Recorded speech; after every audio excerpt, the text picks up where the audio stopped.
ఫిలిష్తీయులు తమ సైన్యములను యుద్ధములకు సమకూర్చి యోధా దేశంలో సోకోలో కూడి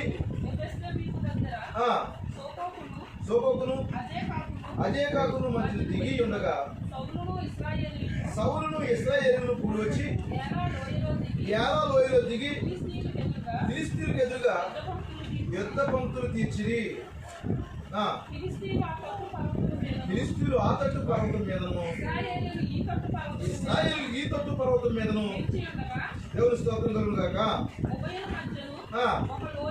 ఒక లోయ ఉండెను. ఇప్పుడు దేవుని పిల్ల ఇది ఒక పక్క దేశం, ఇది ఒక పక్క దేశం, మధ్యలో ఏముంది?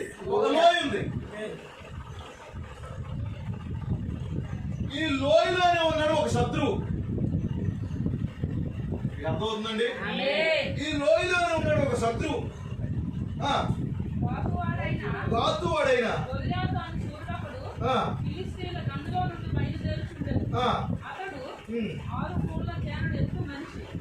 ఆరు మూళ్ళ జానుడు ఎత్తు మనిషి. అతని తల మీద రాగి శిరస్త్రాలు ఉండేను.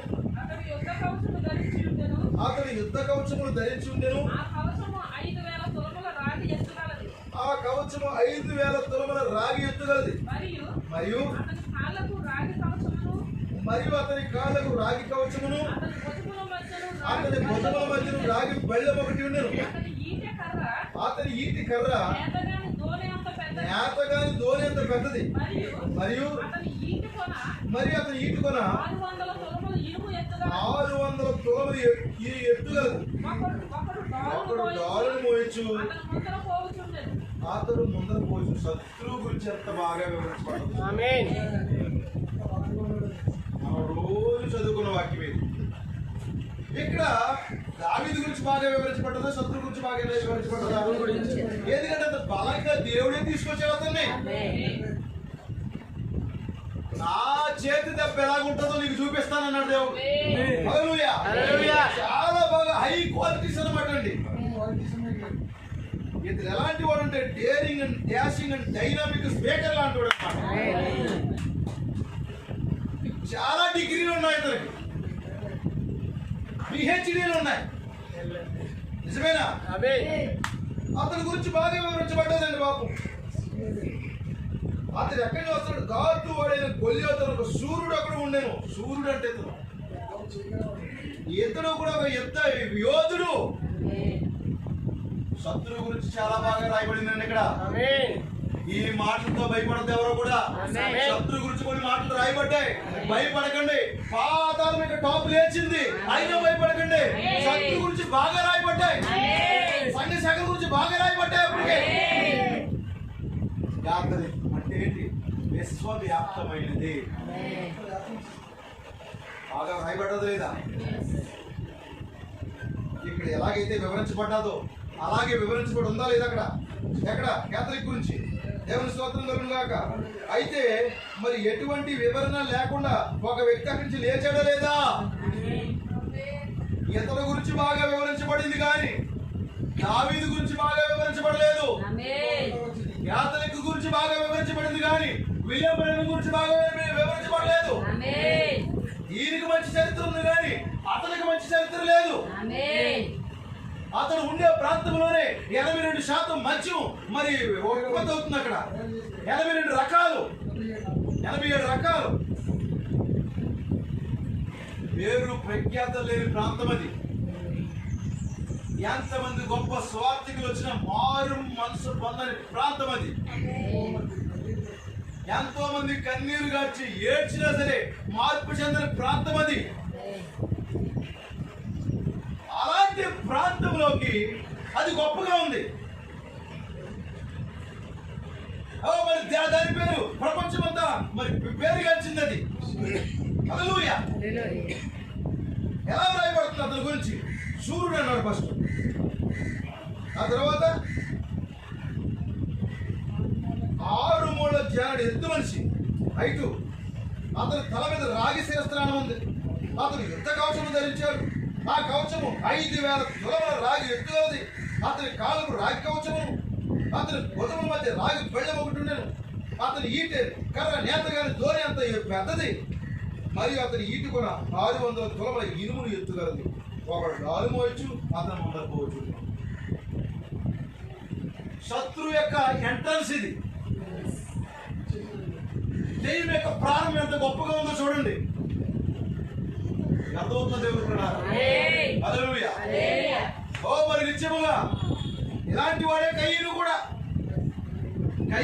వాళ్ళందరూ ఏంటి, రాగి పనులు చేసేవాళ్ళు వాళ్ళు, మరి ఆయుధాలు పనిముట్లు చేసేవాళ్ళు వాళ్ళు. కయ్యన్ ఎంట్రన్స్ కూడా అంతే గొప్పగా ఉంది. అతని అర్పణే చాలా బ్యూటిఫుల్ గా ఉంది.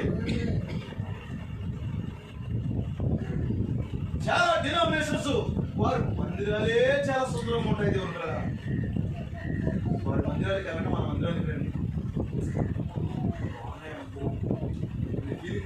మన దగ్గర ఏమి ఉండదు. చాలా పేరు ప్రఖ్యాతులు పేరు ప్రఖ్యాతులు కలిగి ఆ యొక్క గ్రంథంలో ఆ వాడి గురించి బాగా వివరించబడింది. దేవుడు కదా, చాలా బాగా వివరించబడింది. దెయ్యం గురించి చాలా బాగా వివరించబడింది. అసలు ఈ మాటలన్నీ వింటుంటేనే అందరికీ హడలు వచ్చేస్తుంది. గోనంత పెద్దదా, ఎంత ఎత్తా బాబు, ఎంత బెల్లమా. అయితే దేవుని పిల్లారా, ఒక వ్యక్తి చేతులకి యుద్ధాన్ని నేర్చుకుని వస్తున్నాడు. హల్లెలూయా. పోరాటం నేర్చుకుని వస్తున్నాడు. ఓ మరి సాతాను గొలియాతును అభిషేకిస్తే దావీదుని దేవుడు అభిషేకించాడు. హల్లెలూయా. పోరాటం రసవత్రంగా మారబోతుంది ఇప్పుడు. హల్లెలూయా. కానీ వీడు మాత్రం బాగా ఎంట్రన్స్ ఇచ్చాడు. ఇక మానసికంగా 99% ఓడిపోయారు ఇశ్రాయేలు. భౌతికంగా పారిపోయామనే పేరు తెచ్చుకోకూడదని నిలబడ్డారంటే అక్కడ. మీకు అర్థమైందండి? చాలా మంది క్రైస్తవులు పారిపోయారు, యుద్ధంలో లేరండి, పోరాటంలో లేరండి, పైకి చర్చికి వెళ్తున్నారంటే పోరాటాలు చేయట్లేదండి. ఇక్కడ చదువుదాం పిల్లలు. అదేమన్నాడు చూడండి. అతడు నిలిచి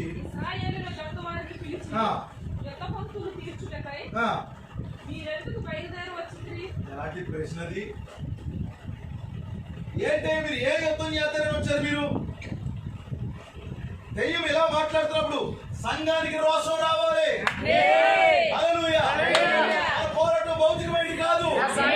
సంఘానికి కన్నీటి ప్రార్థన రావాలి, ప్రార్థన రావాలి. హల్లెలూయా. పౌరుషం రావాలి. పౌరుషం వచ్చి క్రీస్తు వరకు చక్కగా నిలబడాలి. ఏమన్నాడు? దానికి ఎందుకు వచ్చారు? పెద్ద చేసేవాళ్ళు లాగా దానికి ఎందుకు బయలుదేరి వచ్చారు మీరు? ఈయన ఫిలిస్తీయుడు కానా? మీరు సౌలు దాసులు కారా? మీ పక్షంగా ఆ మాట చేశాడు. దేవునికి స్తోత్రం కలుగుగాక. ఆ మాట అతను పలకకూడదు. ఏమన్నాడు? మీ పక్షంగా ఒకరిని ఏర్పాటు చేసుకోండి. కాదు, పక్షంగా ఒకరిని ఏర్పాటు చేసుకోండి.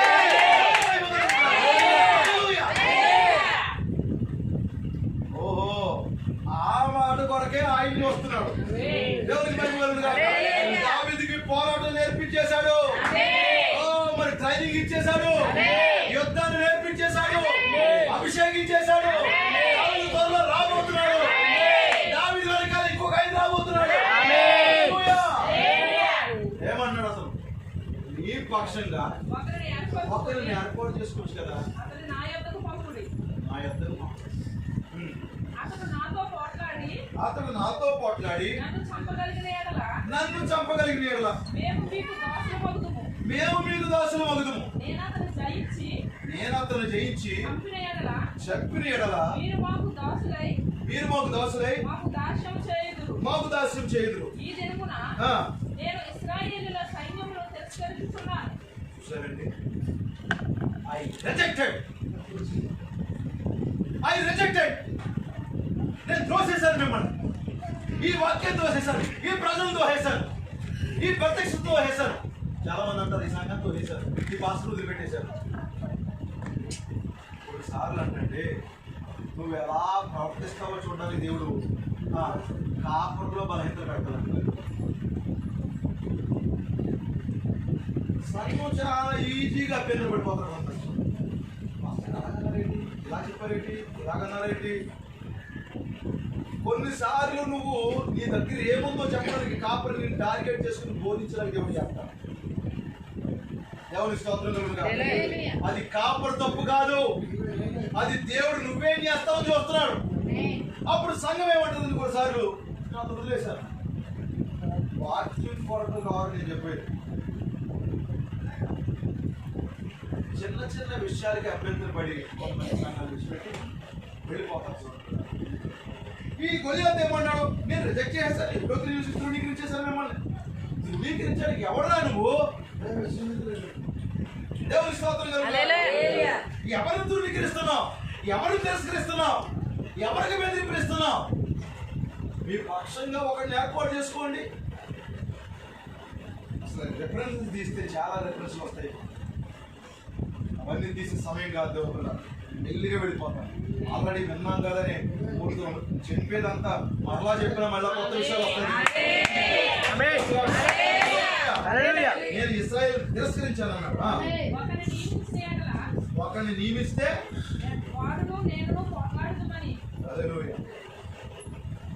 ఏ దేవుడు అంతే చేశాడు.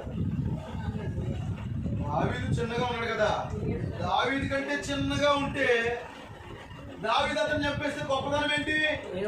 బాగా ఎత్తుగా ఉండి ఒక్కడ అతని యొక్క మరి దావి మోస్తుంటే, మరి భయంకరమైన ఒక వ్యక్తి ముందుంటే, అతను చేతుకున్న గోళ్ళు వేలే చాలా పెద్దగా ఉంటే, ఆ రూపం చాలా వికృతంగా ఉండి అరివేర భయంకరంగా ఉన్నవాడిని మట్టి కనిపిస్తేనే మజా ఉంటాం.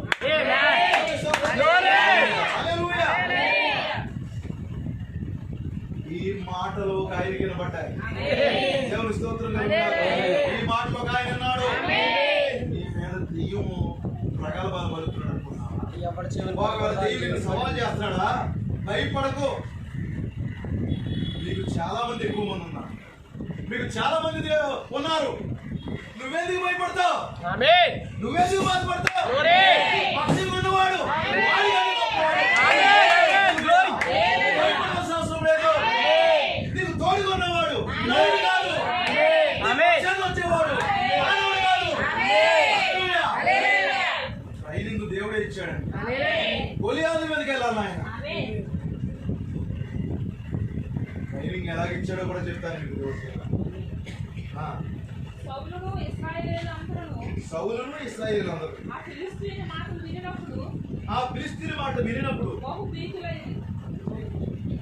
ఎందుకంటే సౌలుకి యుద్ధం నేర్పలేదు దేవుడు, చేతులకు యుద్ధాన్ని నేర్పలేదు, వేళ్ళకి పోరాటాన్ని నేర్పలేదు. వీళ్ళందరూ ఏం చేస్తారు? భయపడుతున్నారు.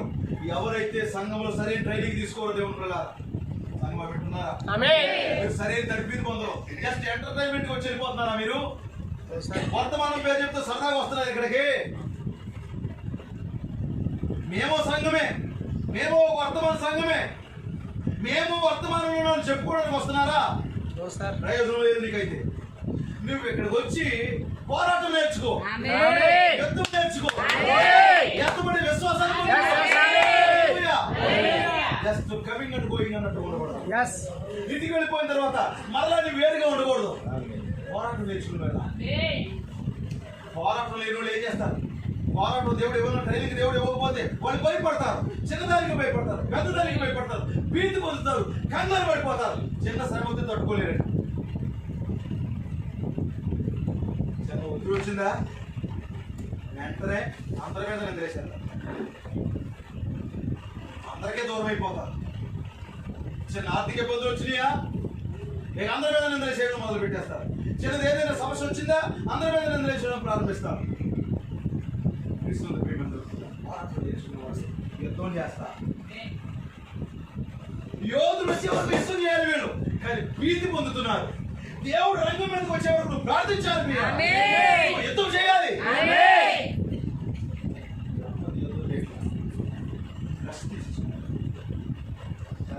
చెప్పండి, రెస్ట్ లో ఉన్నారు బాబు. యుద్ధం చేయట్లే. భీతి, భయము, ఆందోళన. సౌలు అప్పటికే చాలా ఎత్తుగా ఉంటాడండి, బాగా ఎత్తరే, అతను గొప్ప వ్యక్తి అయినప్పుడు కూడా ఆ యొక్క నెఫీలీయుడి మీద, ఆ ఆజానుభావుడి మీద ఇతను చిన్న నలుసులా కనపడుతున్నాడండి. చిన్న బంతి విసిరినట్టు విసిరేస్తాడేమో అని అనుకుని భయపడుతున్నాను. ఎవరికైతే సంఘానికి ప్రత్యక్షత లేదు, ఇక్కడ సాతాను దేనికి ద్వేషిస్తాడో తెలుసండి, ప్రత్యక్షతను ద్వేషిస్తాడు. మరి సంఘానికి ప్రత్యక్షత లేకపోతే ఎవరు భయపడతారు? శ్రమ వచ్చిందనుకోండి ప్రత్యక్షత లేకపోతే భయపడతాం. వ్యాధి వచ్చిందంటే ప్రత్యక్షత లేకపోతే భయపడతాం. దేవుడు స్వస్థపరుస్తాడు అనే విశ్వాసం లేకపోతే భయపడిపోతాం.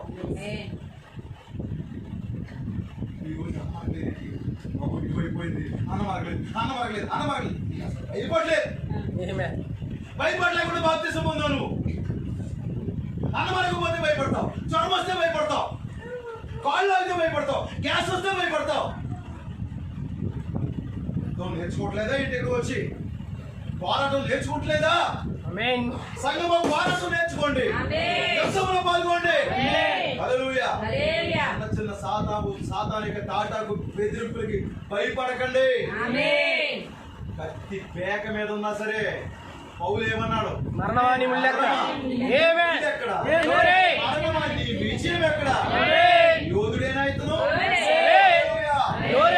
ఆరితేరిన వాడేనా? చిన్న చప్పుడుగా భయపడుతున్నావు అంటే బాగుపడతావు. ఎప్పుడమ్మా నువ్వు బాగుపడతావు? దేనికి తట్టుకోలేవా?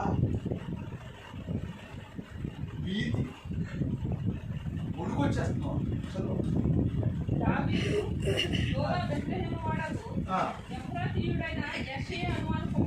హల్లెలూయా. ఇతను ఎంట్రన్స్ ఎలా ఉందో చూడండి, అతను ఎంట్రన్స్ ఎలా ఉందో. దావీదు యోధా బెత్లెహేము వాడు. ఇప్పుడు యోధా బెత్లెహేము అల్పమైందా కదా? Little Bethlehem. ప్రవక్త బోధించాడు లేదా? Why little Bethlehem? ఎందుకు అల్పమైన బెత్లెహేమ్? చాలా చిన్న పట్టణం అది. అది ప్రియమైన దావీదు ఏలిన తర్వాత దావీదు పట్టణం అని పేరు వచ్చింది దానికి. కానీ అది దావీదు పట్టణం, అది బెత్లెహేమ్ చిన్న పట్టణం అది. ఇప్పుడు అతను ఎంట్రన్స్ ఎలా ఉంది? సూర్యుడైన గొలియాతు, బెత్లెహేముడైన దావీదు, ఇద్దరికి మధ్య పోరాటం. చిన్న దాంట్లోంచి ఒక వ్యక్తి వచ్చాడు. మీకు ఒక విషయం చెప్పనండి, చిన్న దాంట్లోంచి పెద్ద వ్యక్తి వచ్చాడు, పెద్ద దాంట్లో చిన్న వ్యక్తి వచ్చాడు.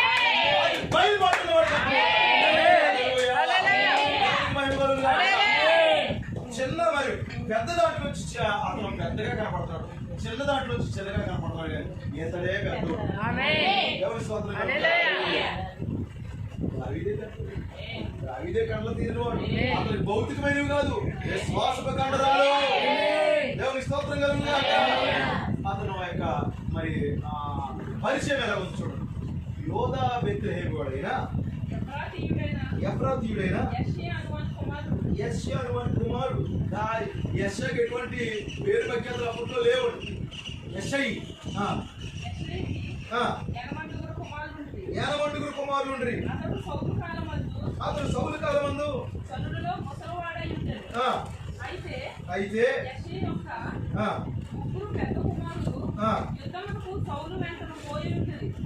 యుద్ధములకు పోయినా అతని ముగ్గురు కుమారులు పేరు లేవనగా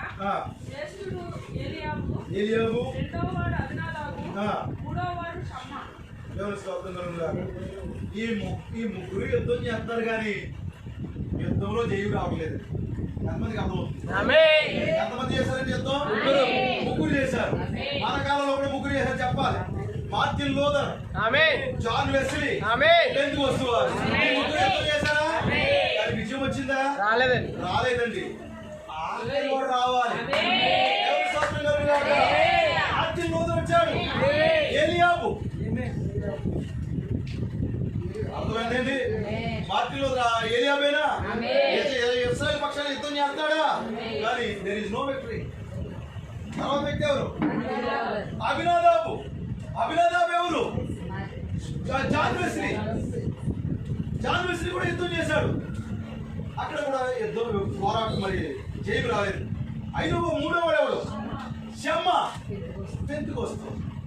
పెంతెకోస్తు కూడా రద్దీగానే యుద్ధం చేస్తుంది, కానీ దేర్ ఇస్ నో విక్టరీ. అక్కడికి ఆ లాస్ట్ వాడు వస్తేనే, ఆ వ్యక్తి వస్తేనే, దావీదు వస్తేనే ఖచ్చితంగా విజయం కలుగుతుంది. క్రీస్తు దేవునికి మహిమ కలుగుతుందా? చదువు ఇప్పుడు. అప్పుడు తండ్రి ఎలా ఉంటాడంట? ముసలోడు. సంఘం ఏమైపోయింది? ముసలిదైపోయింది. సంఘం బలహీనమైపోయింది, ముసలిదైపోయింది అంటే అర్థం. ఆత్మీయంగా అది బలహీనమైపోయింది. ఇప్పుడు సంఘానికి, ఆ దేశానికి విజయం తీసుకురావాలి. 3 ఉద్యమాలు వచ్చినాయి. 3 ఉద్యమాలు విజయాన్ని తీసుకురాలేదు. దావీదు కనిష్ఠుడు. సౌలు వెంట పోయి ఉండేది కానీ హల్లెలూయా, తన తండ్రి గొర్రెలు నమ్మకంగా మేపుకుంటాడు. ఎందుకంటే దేవుడు అపాయింట్ చేసేదాకా అలాగే ఉంటాడండి. ఇప్పుడు ఇద్దరు ఒక బాప్టిస్ట్ సంఘంలో ఉండిపోయాడు. అర్థమైందండి? ఇద్దరు ఒక బాప్టిస్ట్ సంఘంలో ఉండిపోయాడు. ఆ విలియం బ్రహ్మం బాప్టిస్ట్ సంఘంలో ఉండిపోయి ఆ తండ్రి గొర్రెలు మేపుతున్నాడు అక్కడ. అయితే బాప్టిస్టులు అసలైన గొర్రెలు కాదని విలియం బ్రహ్మంకి అర్థమైంది. అడవిలో ఉన్న గొర్రెలు అసలైనవి కాదని దావీదుకి అర్థమైంది. సౌలు వద్దకు తిరిగి పోవచ్చు వచ్చి చూడలేదు.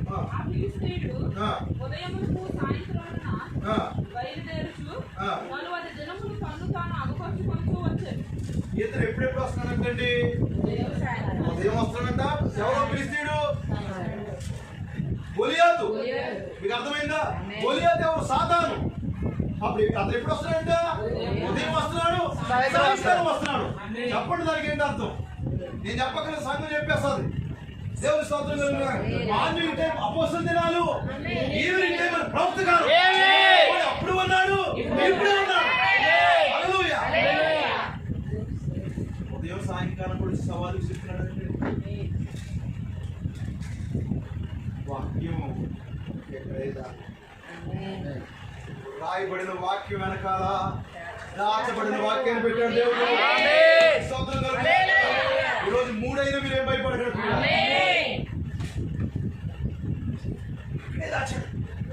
అక్కడే ఉంచాడు వాక్యాన్ని. సౌలు క్రీస్తుడు ఏం చేస్తాడంట? ఏం వస్తాడంట? సాయంకాలం వస్తాడంట. అపోస్తల దినాల్లో ఉన్నాడు వాడు, సాయంకాలం ప్రవక్త దినాల్లో కూడా వాడు వచ్చాడు. వచ్చి ఎన్ని రోజులు అంటండి? 40 ఏం సదృశ్యం? శ్రమలు. 40 రోజులుగా వస్తున్నాడంటండి.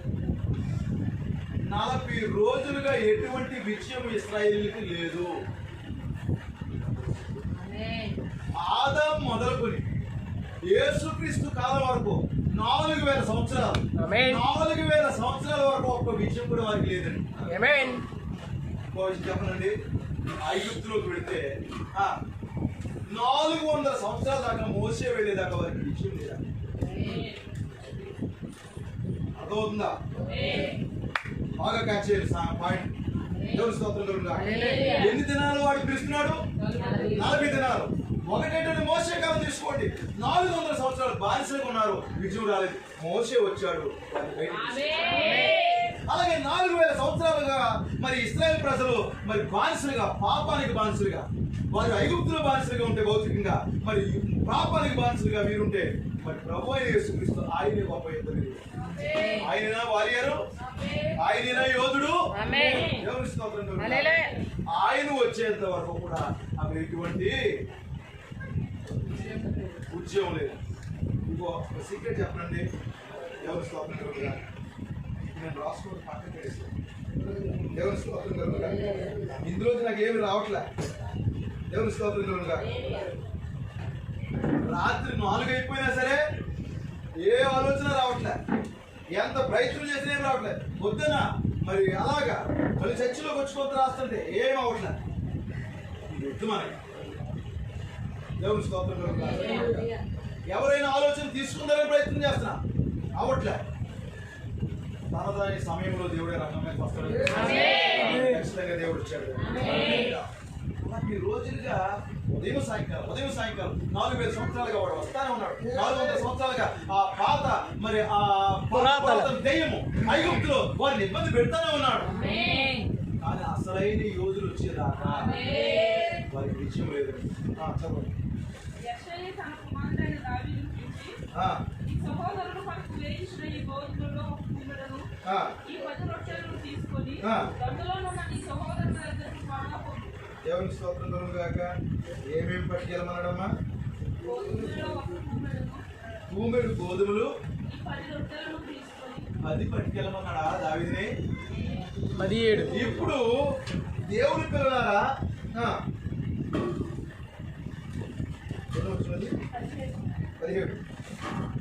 తన కుమారుడైన దావీదును మీకు అర్థమైందండి? ఆమేన్. 17లో ఏం చెప్తున్నాడు? 17లో దావీదును ఒక వ్యక్తి అపాయింట్ చేశాడు. ఆమేన్. నువ్వు వెళ్ళు యుద్ధానికి. అంటే దావీదు తండ్రి యుద్ధానికి పంపించలేదు కానీ దావీదు అసలు తండ్రి యుద్ధానికి పంపిస్తున్నాడు. ఆమేన్. హల్లెలూయా. హల్లెలూయా. భౌతికమైన తండ్రి యుద్ధానికి పంపించట్లేదు, ఆత్మీయ తండ్రి యుద్ధానికి పంపిస్తున్నాడు. ఎన్నో వచనములు 17 ప్రకటన 10:7 దేవుని స్తోత్రం కలుగుగాక.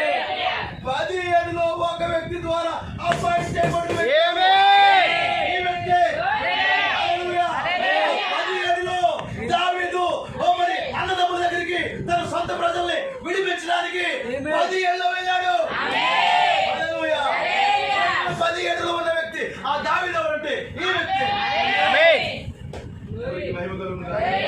హల్లెలూయా. దేవానికి వందనాలు. భౌతికంగా చూడడానికే వెళ్తున్నాడు. ఏం పంపిస్తున్నాడు కూడా తండ్రి?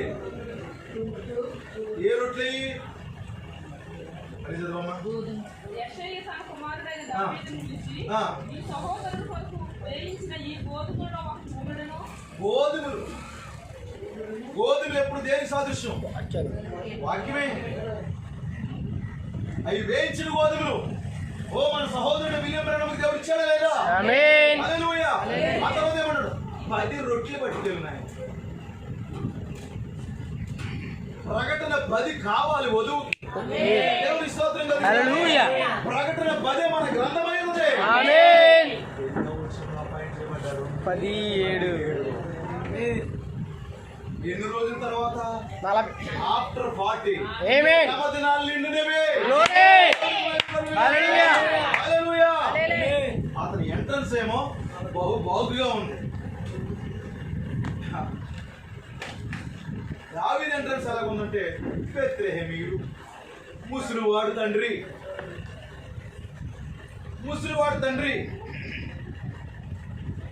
అన్నదమ్ములు ముగ్గురు యుద్ధానికి వెళ్ళారు. ముగ్గురు వల్ల విజయం రాలేదు. Martin Luther, John Wesley, Pentecost వల్ల విజయం రాలేదు. హల్లెలూయా. చదవండి.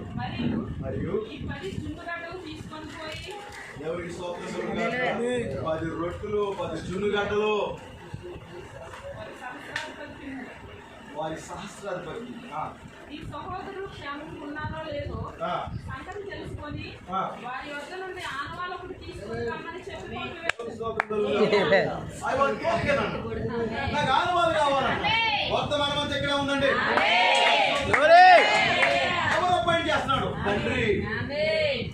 ఈ బాడీని ఏమండి భౌతిక తండ్రి అభిషేకిస్తుంటే పంపిస్తుంటే లోపల ఉన్న ఇన్నర్ మ్యాన్ దేవుడు యుద్ధం నేర్పిస్తున్నాడు. దేవుడి స్తోత్రం కలుగుగాక.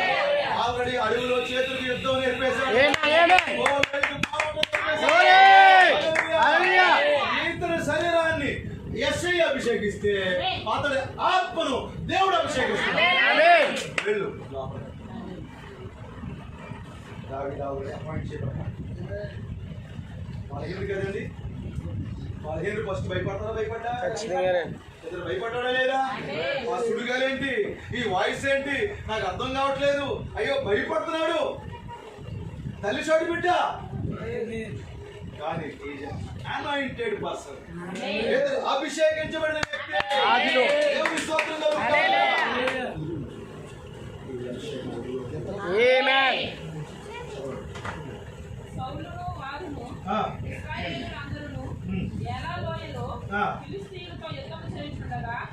ఫిలిష్తీయులతో యుద్ధం చేయించుండగా నీకంటే వారు భయపెడుతుంటే భయపడుచుండగా దావీదు ఉదయమున లేచి దావీదు మార్నింగ్ లేచాడట. ఒక కాపరికి గొర్రెలను అప్పగించి హల్లెలూయా. ఒక అతనికి నేను కూడా చూశారండి, బాధ్యత గల వ్యక్తి అండి. ఒక కాపరికి తన గొర్రెల్ని అప్పగించి ఆ వస్తువులను తీసుకుని యెషయి నాకు ఇచ్చిన ఆజ్ఞ చొప్పున ప్రయాణమైపోయాను. ఇప్పుడు యెషయి అతనికి ఏమిచ్చాడు? ఆజ్ఞ. ఏంటది? Commission of God. దేవుని స్తోత్రం కలుగుగా. అది దేవుని దగ్గర నుంచి ఆజ్ఞ ఉన్నది, అది మరి దూత దగ్గర నుంచి ఆజ్ఞ ఉన్నది. అది ఎలాంటి ఉన్నదంటే దేవుని కూడా గ్రీన్స్ మిల్ లో ఆజ్ఞ లాగా ఉన్నది.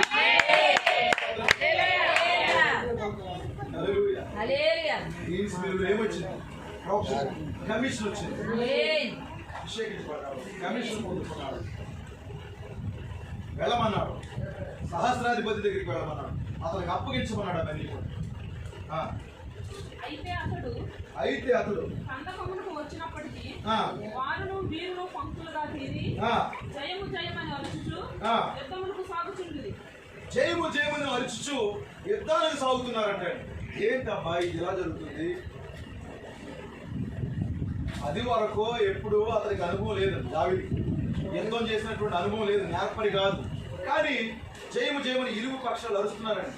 వాళ్ళేమో విజయగర్వంతో జయము జయమంటే జయము జయము జయము జయమని భయపడుతున్నారు. సైన్యము సైన్యమునికి ఎదురై ఇశ్రాయేలీయులను ఫిలిష్తీయులను యుద్ధ సన్నద్ధులై బయలుదేరుచుండిరి. ఇప్పుడు ఇశ్రాయేలు సైన్యం అక్కడ మరి గొలియాతు సైన్యం, సైన్యము సైన్యానికి ఏం చేసింది? ఎదురై.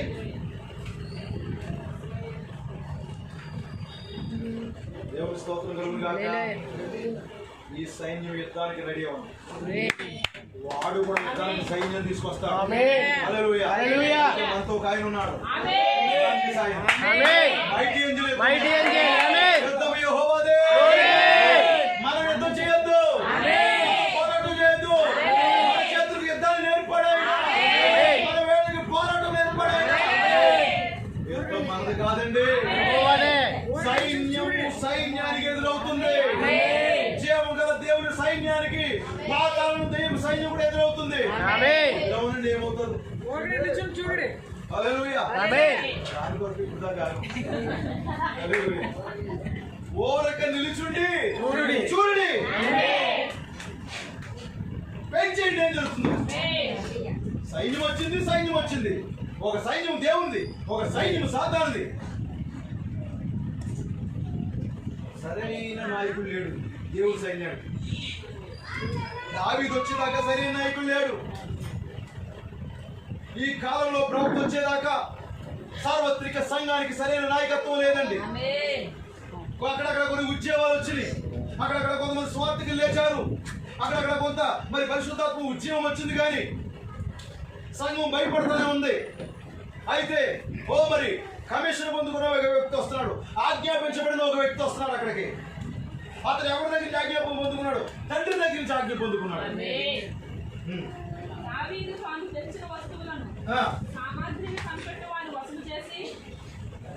ఇప్పుడు కాపరికి గొర్రెలను అప్పగించేశాడు, మంచి కాపరి. ఇప్పుడు ఈ యొక్క సామాన్లు ఏం చేశాడు? సామాగ్రి కనిపెట్టి వాడికి ఇచ్చేశాడంట. బాబు ఏం చేస్తావు ఇక్కడ అన్నాడు. సామాగ్రి కనిపెడతాను అంటే నువ్వు ఏం చేయలేవు కానీ అక్కడ ఉంచు. ఎవరి స్తోత్రం. ఎందుకంటే అది ఎలాంటిదంటే సామాన్లు కాపాడుకుని గన్నలు కాపాడుకున్నంత ఖాళీ లేదా. ఫిలిష్తీయుడు వచ్చాడా గొలియాతు, అయిపోతుంది ఇంకా. మరి అతని చేతికే చాలా మంది బొరకాయలు చిక్కేసినట్టు చెయ్యొద్దు అతని దగ్గర. ఈ సామాన్లు ఇక్కడ దాయి బాబా నేను వస్తాను ఒకసారి.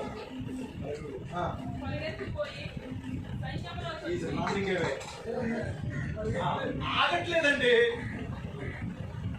యుద్ధం అనుభవం ఉంది ఇతనికి, లేదైనా పరిగెత్తనాడు. హల్లెలూయా. ఆగట్లేదు, పరిగెత్తనాడు ఇతను. ఇదివరకు ఎక్కడో పరిగెత్తాడు అతను. వాళ్ళు ఆగట్లేదండి. అభిషేకం వచ్చేసింది. దేవుడు అదే అభిషేకించాడు, చేసి పంపించాడు. వెళ్ళను దేవుని స్తోత్రం కలుగును.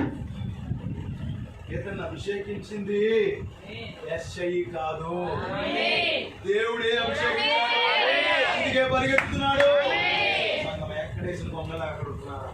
ప్రార్థన అంటే పరిగెత్తున్నారు, విశ్వాసం అంటే పరిగెత్తుకొస్తున్నారు.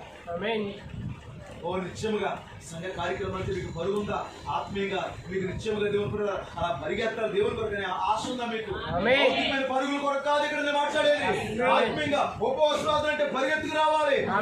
సంఘ కార్యక్రమం అంటే పరిగెత్తాలి, అంటే పరిగెత్తాలి. దేవుని కొరకు కొన్ని ఆత్మలు రక్షించాలంటే అక్కడ పనైనా మానేది. పరిగెత్తానండి దావీదు.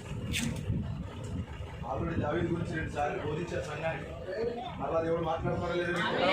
దేవుడి స్తోత్రం క్రమంగా ఉండండి, బాగా ఉండండి. అక్కడ దేవుడి స్తోత్రం కూర్చోండి. మీరు కూర్చోండి. God bless you. కూర్చోండి. ఎక్కడ చూసాడంటండి? ఏదైనా చెట్టు ఎక్కి మా అన్నయ్య ఎలాగున్నాడు, మా మార్టిన్ లోతు ఎలాగున్నాడు, మా జార్వేస్ ఎలాగున్నాడు, మా వెతుకు సంఘం ఎలాగుంది, ఇలాగ ఆలోచించట్లేదండి. సైన్యంలోకి వచ్చాడు, రంగం మీదకి దిగాడు, లోపలికి వెళ్ళిపోతున్నాడు. దేవుని పిల్ల ఆ సైన్యంలో వెళ్ళాలి, ఏం జరుగుతుంది చూడాలి. అసలు యొక్క నాలెడ్జ్ లేదు, కనీసం అవగాహన లేదు. అతను వెళ్ళకూడదని కూడా అతనికి తెలియదు. కానీ సైన్యంలో వచ్చి ఇతను కూడా ఒక సోల్జర్ అయి ఉన్నాడు, ఇతను ఒక సైనికుడు అయి ఉన్నాడు. Not only soldier, is a warrior also. యోధుడు యోధుడు యోధుడు అన్నాడు. బోధించలేదా? గొప్ప యోధుడే. ఉదయం ఎందుకు ఇచ్చావు నాకు సహోదరుడు వర్తమానం? ఇది ఎలా పైకి లేపాడు సహోదరుడు. అప్పుడు అన్నాను గాడ్ బ్లెస్ యు, భలే తీసా ఉన్నాడు. ఇది చదువుకున్నాను. గొప్ప యోధుడైనా యెహోషువ. అంతకుముందు గొప్ప యోధుడైన దావీదు మనం చదివాం, వర్తమానాలు. అయితే దాన్ని సిద్ధపడలేదు. వచ్చిన తర్వాత చూడు మంచి దేవుడి స్తోత్రం. అక్కడెక్కడ నేను చెప్పగలదు, ఇది ఇస్తానని దేవుడు. అందుకే రాత్రంతా నేను ఏదో సిద్ధపడుతుంటే మౌనం ఉంచాడు. దేవుడి స్తోత్రం. ఎక్కడ చూస్తున్నాడు? ఎక్కడికి వెళ్ళాలి? మొత్తం మోపుగా జరుగుతున్న ప్రాంతానికి వెళ్ళు. నీ సహోదరుని నశించిపోతుంది. పట్టణం అనేక మంది శత్రువు యొక్క దాడిలో నశించిపోతున్నారు. నీ చుట్టుపక్కల గ్రామాల్లో కొన్ని ఆత్మలు నశించిపోతున్నాయి. చూసుకుంటా వెళ్ళిన వల్ల పరిగెత్తు.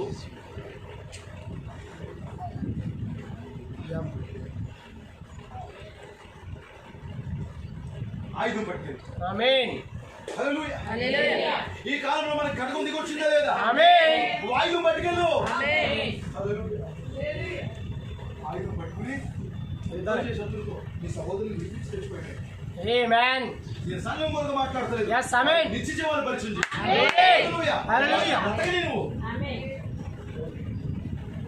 సైన్యంలో చొచ్చి వినకూడదు మాట.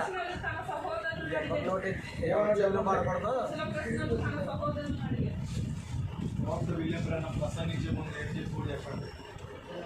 ముసలి ప్రశ్నలేనా? శుభోదయా, అందరూ బాగున్నారా? ఆ సహోదరుని చూడటం నాకు సంతోషం ఉంది, ఈ సహోదరుని చూడటం నాకు సంతోషం ఉంది. ఫస్ట్ ఏముంటాయి? కుశల ప్రశ్నలు. నెక్స్ట్ ఏంటి? ఫస్ట్ సహోదరుడా బాగున్నావా, దేవుని గారికి వందనాలు, ఆయనకి వందనాలు, ఈయనకి వందనాలు ఆయన చెప్తా ఉండి మెల్లిగా కట్టుకొని తీసి దాడి చేసేవాడు. కుశల ప్రశ్నలు అడిగాడు. అతడు వారితో మాట్లాడుతుండగా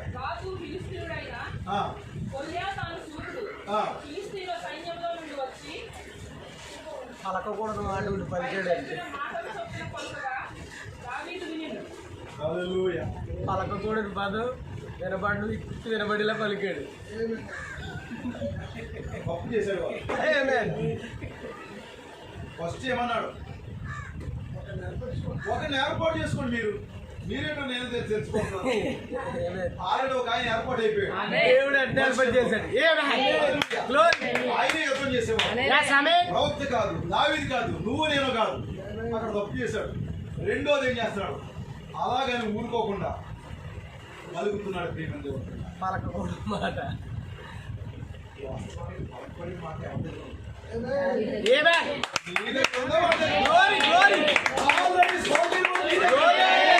వాడేలా బలుగుతాడు? వాడు పలకకూడని విధంగా బలుగుతున్నాడు.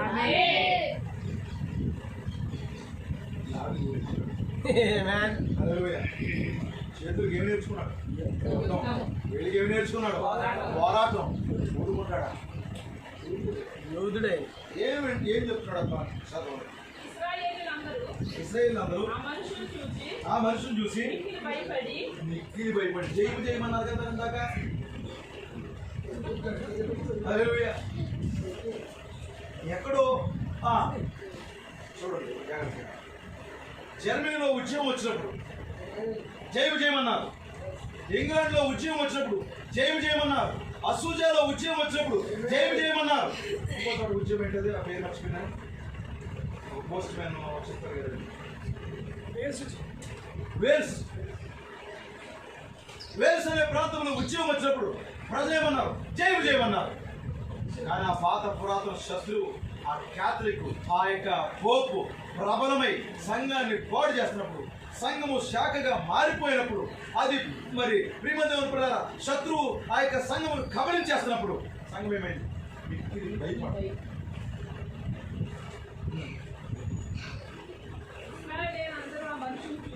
ఆ మనుషుని చూసి మిక్కిలి భయపడి ఉన్నారు. పారిపోయారా? పారిపోతున్నారు. ఆఫ్రికా దేశంలో పోటాలు జరిగినాయి. దేవుని స్తోత్రం కలుగుగా. ఆఫ్రికా దేశంలో పోటాలు జరిగినాయి. అక్కడికి ఎవరు వెళ్ళారు తెలుసా? వారల్ రాబర్ట్స్ వెళ్ళాడు. వారల్ రాబర్ట్స్ గారికి బిల్లీ గ్రాహం గారు వెళ్ళారు. ఆయన ఒక స్వార్థ మంచి పరిచయం చేశారు. అయితే ఆఫ్రికా దేశంలో వారు ఏమన్నారంటే, ముందు స్వస్థత కార్యములు జరిగించి, ఇదిగో పలానా వ్యక్తికి స్వస్థత జరిగించి అప్పుడు కోటాలు కట్టమన్నారు. అప్పుడు ఇశ్రాయేలు ఏం చేశారు? ఉదయం చూసి పారిపోయారు కదా, కోటాలు ముగించుకుని బిల్లి గ్రామం వచ్చేసారు. ఇక్కడ ఉంది ప్రత్యక్ష. ఇప్పుడు దావీదు అంటున్నాడు, ఆ వార్త విన్న విలియం బ్రహ్మం ఏమన్నాడు తెలుసా? మన సహోదరుడు నన్ను పిలిస్తే సరిపోయిన, నేను నా దేవుని పక్షంగా ప్రార్థన పారిపోతుంటే దావీదు అంటున్నాడు, పారిపోతుంటే విలియం బ్రహ్మం అంటే ఇల్లు జాగ్రత్తగా చూడండి. నిజం పారిపోతున్నారు. అప్పటిదాకా ప్రపంచమంతా తిరిగి స్వార్థ చేసిన వ్యక్తికి స్వస్థత కార్యం చేయమంటే పారిపోయాడు. ఏం జరుగుతుంది? పారిపోయాడు. ఎవరు లేరు. వచ్చుచున్న ఆ మనుషులు సూచితులే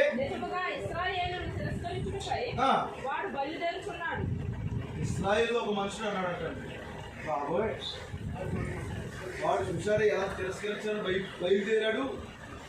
ఎందుకంటే సంఘం శాఖగా మారిపోయేది.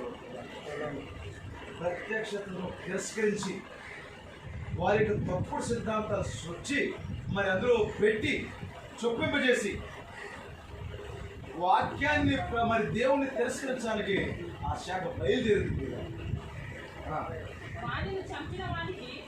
రాజు బహుగా ఐశ్వర్యం కలుగజేసి తన కుమార్తెనిచ్చి పెళ్లి చేసి వాని తండ్రి ఇంటి వారిని ఇశ్రాయేలులో స్వతంత్రులుగా చేయనగా.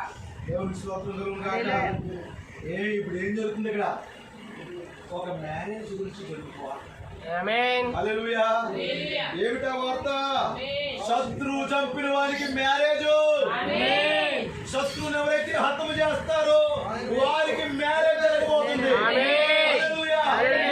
ఇప్పుడు అక్కడ శత్రువుని చంపిన వాడికి అక్కడ ఒక వ్యక్తిని వివాహం చేస్తే, ఒక స్త్రీని ఇక్కడ శత్రువుని చంపితే దేవుడు వివాహం చేస్తాడు. జయం వస్తే అక్కడ ఒక కుమార్తెను ఇచ్చి వివాహం చేస్తారు. ఇక్కడ నువ్వు శత్రువుని చేస్తే దేవుడే నిన్ను వివాహం చేస్తాడు. దేవుడి మహిమ కలుగును. హల్లెలూయా. హల్లెలూయా. దేవానికి స్తోత్రాలు తండ్రి. దేవానికి వందనాలు తండ్రి. దావీదు జీవముగల దేవుని సైన్యములను దేవుని స్తోత్రం కలుగుగాక.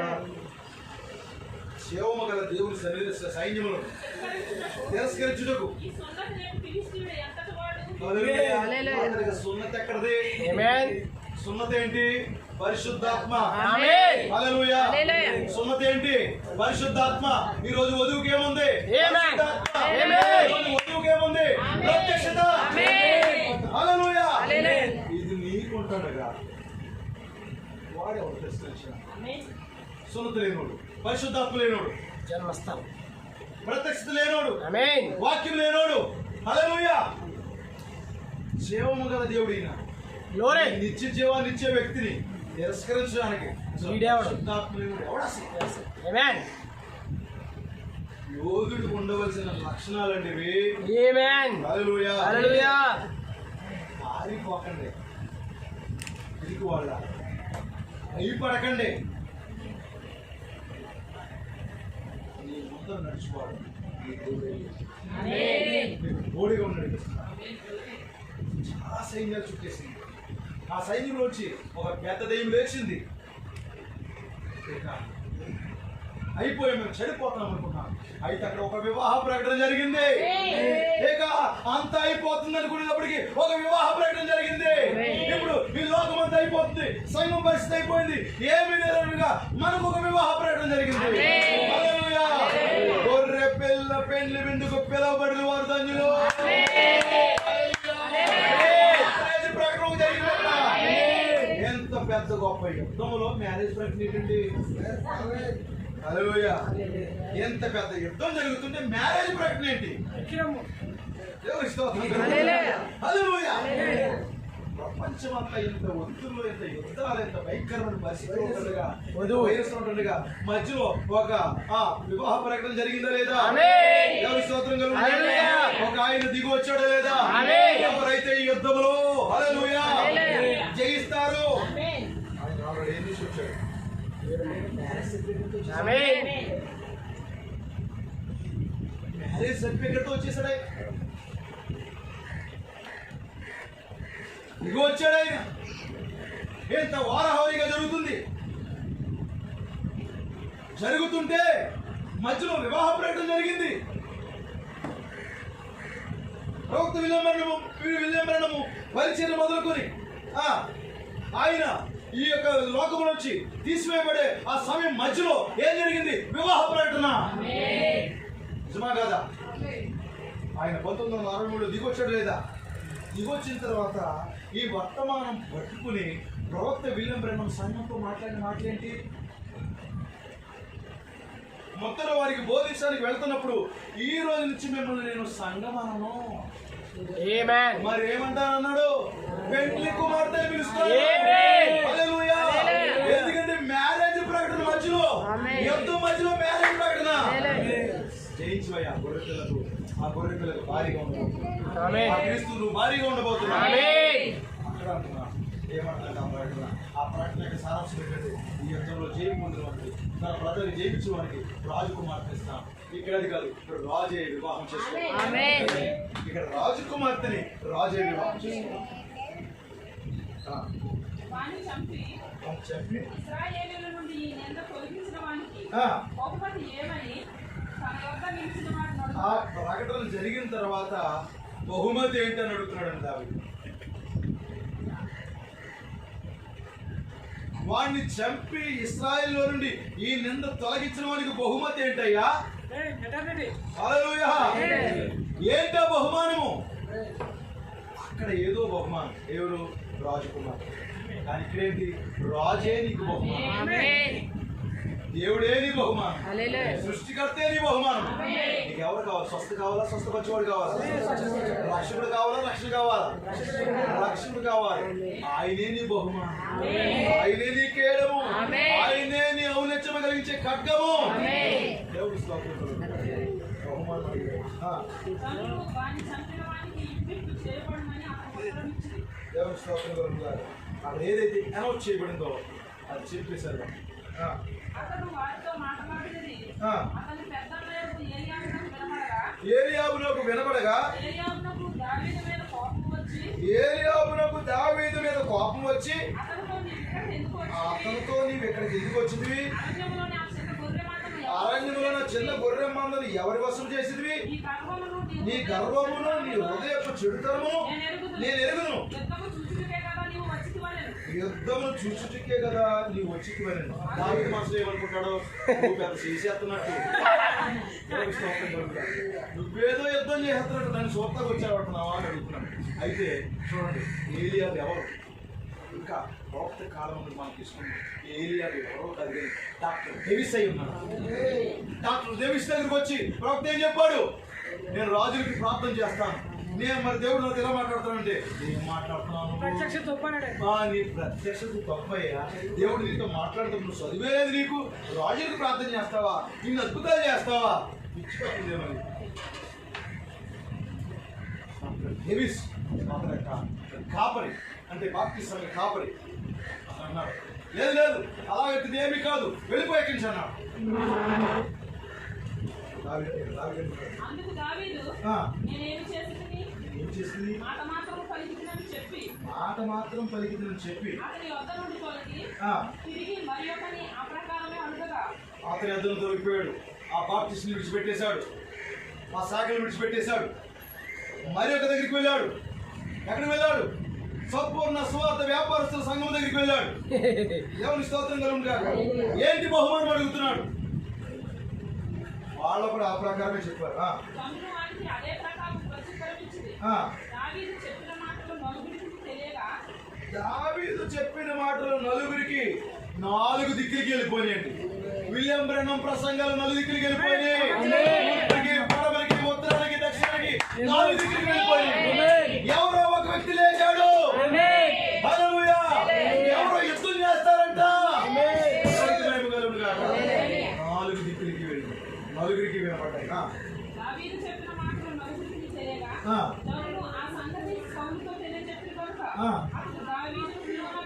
దావీదును పిలువనంపారు. ఈ ఫిలిష్తీయుని బట్టి హల్లెలూయా. ఇప్పుడు సౌలు దగ్గరికి వచ్చాడంట. అక్కడ తెలిసి గెంటేశాడు, బయటకు వచ్చేసాడు. సంపూర్ణ వ్యాపారస్తుల సువార్త సంఘం దగ్గరికి వచ్చాడు. వాళ్ళు కొంతకాలం వచ్చి పంపించేశారు. ఇప్పుడు మళ్ళీ పెంతెకొస్తు దగ్గరికి వచ్చాడు.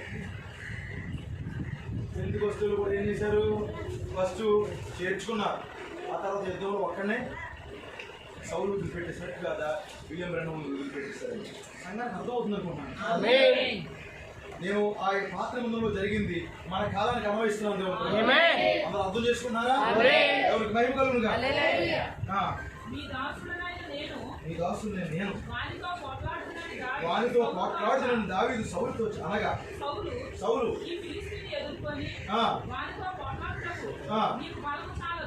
నీకు బలం చాలదు ముందే అని అంటున్నారండి. నువ్వు ఎలాగా బలం తెచ్చుకుంటావు? నీకు బలం సరిపోదయ్యా.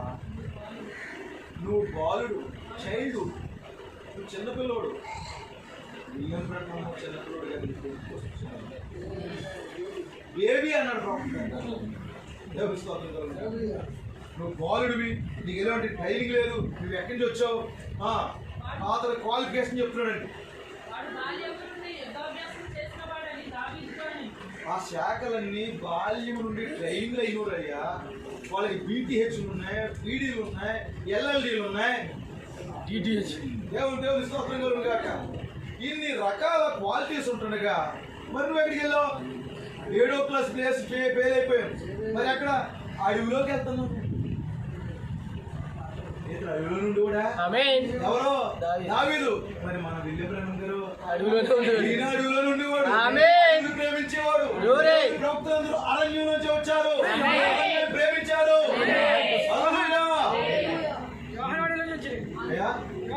యోహాను కూడా అడవిలో నుంచి వచ్చాడు.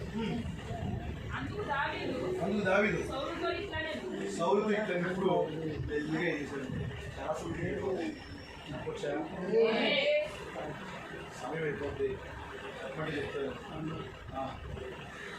అందుకు దావీదు సౌలుతో ఇట్లనెను. ఫ్లాష్ బ్యాక్ చేస్తున్నాడు. ఆల్రెడీ సంఘానికి చెప్పారు, మీకు అర్థమవుతాయి. మళ్ళీ చెప్తాను జాగ్రత్త. కొంచెం ఫ్లాష్ బ్యాక్ చేస్తున్నాడు. మీ దాసుడనైన నేను మీ దాసుడునైన నేను నా తండ్రి యొక్క గొర్రెలను కాయుచుండగా నా తండ్రి యొద్ద గొర్రెలు కాల్చుండగా ఎలుగుబంటి వచ్చి మందలోని గొర్రె పిల్లను ఎత్తుకుని పోచుండగా నేను దాన్ని తరిమి చంపి దాని నోట నుండి ఆ గొర్రెని విడిపించింది. అది నా మీదకి రాగా దాని గడ్డము పట్టుకుని దాన్ని కొట్టి చంపితిని. ఇది స్టోరీ చెప్పండి. నీవు యుద్ధంలోకి వెళ్తానంటావు కదా బాబయ్య, ఎక్కడికి వెళ్తావు యుద్ధంలోకి? అది బాగా ట్రైనింగ్ అయిన సంఘమే. మెడ తిరగకుండా ఉన్నారు వాళ్ళు. పై నుంచి కింద వరకు ఒకటే అంగి, లోపల కట్టే మొదలు పైన కడతారు. కనుక బాగా ఎత్తుగా పొడవుగా మాటలు కూడా కనబడతారు. సహోదరి ప్రియమైన దేవుని ఎడలారా, బాగా భాష వాళ్ళ నాటు భాష ఇలా మాట్లాడతారు. నీకు ఏ ట్రైనింగ్ లేదు కదా, 7th క్లాస్ ఫెయిల్ అయిపోయినాం. కొద్దిగా కెంటకీ నుంచి వచ్చినాడు. బెత్లేం చిన్నపట్నం, మరి ఎటువంటి ఎంత గొప్ప ప్రాంతం కాదు అది. ఇప్పుడు కెంటకీ కూడా అలాంటిది ఉంది. వీళ్ళ కుటుంబ నేపథ్యం కూడా మంచిది కాదు. ఎలాగా ఇతను చేయిస్తా ఉంటే అప్పుడు చెప్తున్నాడండి ఒక స్టోరీ. ఇప్పుడు మనం ఆ స్టోరీ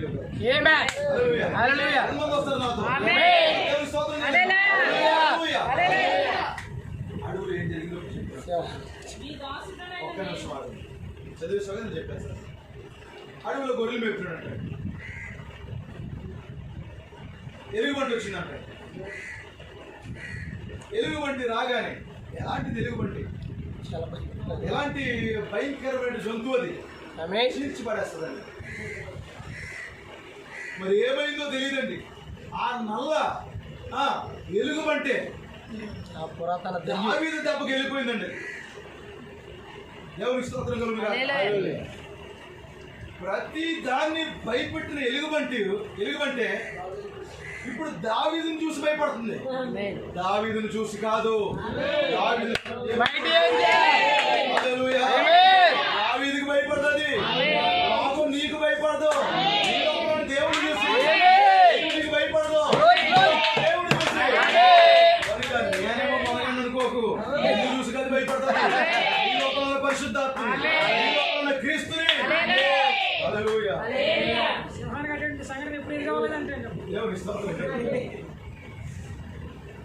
పారిపోయిందంటే ప్రాణాలు అరచేతిలో పెట్టుకోండి. బతుకు జీవుడు అంట పారిపోయింది. మనం అనుకుందాం ఈ విధంగా, మంచి ఆహారం తెచ్చిందేమనుకుని తమ పిల్లలు ఎదురు చూస్తూ ఉంటుండగా, ఎందుకంటే అది కొంచెం దావీదు దెబ్బలకి బ్లడ్ వచ్చి ఉంటుంది. రక్తంతో పరిగెడుతుంటే ఏదో చీట్ చేసింది మా అమ్మ, ఏదో తెస్తుంది, మా హస్బెండ్ ఏదో తెస్తున్నాడు, మా యొక్క యజమానుడు ఏదో తెస్తున్నాడు, మా నాయకుడు ఏదో తెస్తున్నాడు అనుకుంటుండగా ప్రాణాలు అలర్చీలు పెట్టుకుని ఓగిస్తా. ఏం జరిగింది? ఏ సింహమైన దాడి చేసిందా? ఏ పులైన దాడి చేసిందా? ఏమైనా 4 జంతువులు నీ మీద అటాక్ చేసినాయా? హల్లెలూయా.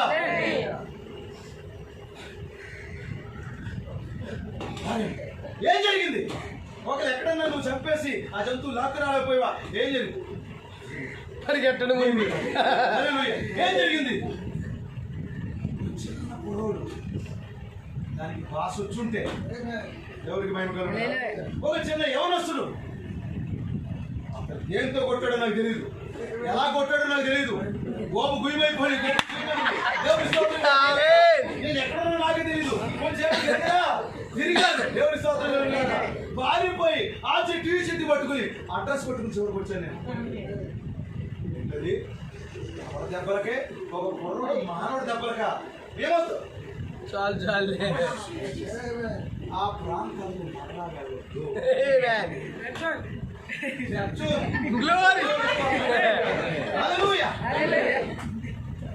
ఇప్పుడు మరలా దావీదు చక్కగా తన గొర్రెలు మేపుకుంటున్నాడు. గొర్రెలు మేపుకుంటుంటే సింహం వచ్చింది. మామూలు సింహం ఏదో గొప్ప సింహం మీదకి వచ్చింది. ఏం జరుగుతుంది? సింహం వచ్చి గొర్రె పిల్లలు పట్టుకుని వెళ్ళిపోతుంది. గొర్రె పిల్లలు పట్టుకుని వెళ్ళిపోతుంటే ఇప్పుడు యవనస్తుడైనటువంటి చిన్నవాడైనటువంటి దావీదు ఒంటరిగా ఆ ప్రాంతంలో ఏం చేయాలి? గబగబా ఏదైనా చెట్టు ఎక్కేసి దాకోవాలి, ఏదో పొదలో దాకోవాలి, ఏదో మందు దాకోవాలి, పారిపోవాలి, ప్రాణాల చేతులు పెట్టుకుని పారిపోవాలి. ఇప్పుడు అది మందులో గొర్రెలు పట్టుకుంది, వెళ్ళిపోతుంది. వెళ్ళిపోతుంటే పరిగెడుతున్నాడు. పరిగెడుతున్నాడు అది ఎలా వెళ్ళిపోతుంటే ఇతను ఎలా పారిపోవాలి కదా, అలా వెళ్తుందండి. సింహం వెనకాల పరిగెడుతున్నాడు. హల్లెలూయా. మీకు చెప్పాను కదండి, ఆ అడవిలో అది వరకు సింహానికి ఒక వింత అనుభవం ఏర్పడింది. ఏం జరుగుతుంది అడవిలో? ఏమైంది ఇక్కడ? ఎవడి వ్యక్తి నా వెనకాల పరిగెడుతున్నాడు? సేవను పారిపోతున్నాడా? నా వెంట వస్తున్నాడా? ఎలా వచ్చి అలా వెళ్ళిపోతాడా? ఏం జరుగుతుంది? రాని ఇది అది కూడా నాకు ఆహారం అయిపోతాను. అతను పరిగెత్తి, ఏమంటే సింహం వేగంగా పరిగెడతారా, మానవుడు వేగంగా పరిగెడతారా? చిరుతపులు ఎలా ఎంత వేగం? గంటకి మీరు వేగంతో పరిగెడతాను. సింహం కూడా చాలా బాగా పరిగెడతాను. అది పరిగెడుతుంటే ఎప్పుడు దానికంటే స్పీడ్గా పరిగెడతాడంటే రథం వెనక పిలుపు పరిగెట్టినట్టు. రథం స్పీడ్కి వెళ్తాడా, పిలుపు స్పీడ్కి వెళ్తాడా? ఆత్మ పిలుపు కోల్పోయాను, ఆత్మ కోల్పోయాను. మన కాలంలో కూడా పరిగెత్తాడా? ఒక సాక్ష్యం అది వర్తమానంలో రాయబడలేదు. ఒక సాక్ష్యం అది. అతను మరి చేతులు కడుక్కుంటాకి వాష్రూమ్ లోకి వెళ్ళి గంట వరకు రాలేదు. 3 గంటల వరకు రాకపోతే ఏం జరిగిందని బయట అందరూ కంగారు పడుతుంది. లోపల నుంచి 3 గంటల తర్వాత చేతులు కడుక్కుని బయటకు వస్తున్నాడు. హల్లెలూయా. సార్ ఎక్కడికి వెళ్ళారు? ఏం వచ్చిన మీటింగ్కి వెళ్ళారు. అతన్ని దేవుడు వర్షంలో తీసుకున్న తర్వాత చిన్నదారు స్వరంగా ఏమన్నా పెట్టుకున్నాడా? ఏ స్వరంగా తీయక్కర్లేదు, ఏది బద్దలు కొట్టక్కర్వద్దు. నువ్వు ఎప్పుడైతే వాక్య దేహంలోకి వెళ్ళిపోయావో ఏది అడ్డుగా మెట్లు దిగక్కర్వద్దు, నువ్వు తలుపులు తీయక్కర్వద్దు. దేవుని స్తోత్రం.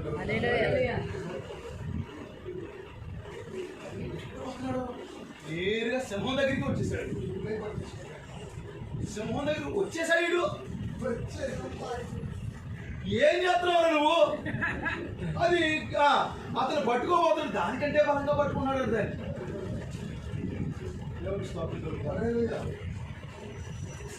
ఆ ఒక్క పంజాబ్ వేస్తే చాలండి, ఏం అక్కర్లేదండి. ఎందుకంటే దావీదులాగే సింహాన్ని బంధించడానికి ఒకడు వచ్చాడంట.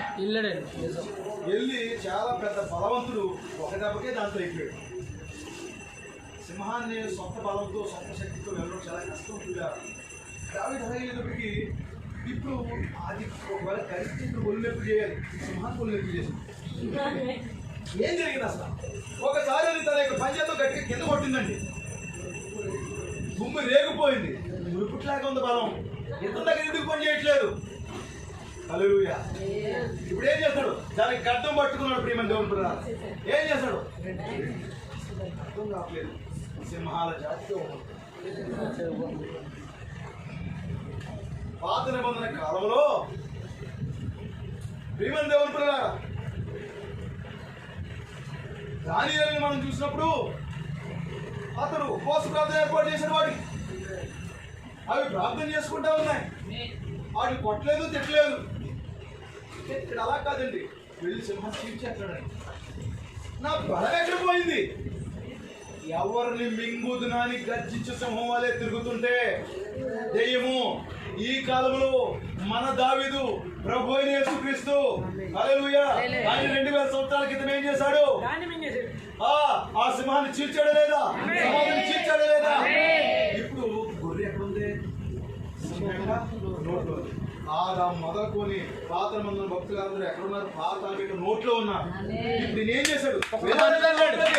సమాధిని పాతాళాన్ని చీల్చి వదలు కొట్టుకుని చీల్చాలంటే కాలు చీల్చాడా తల చీల్చాడా?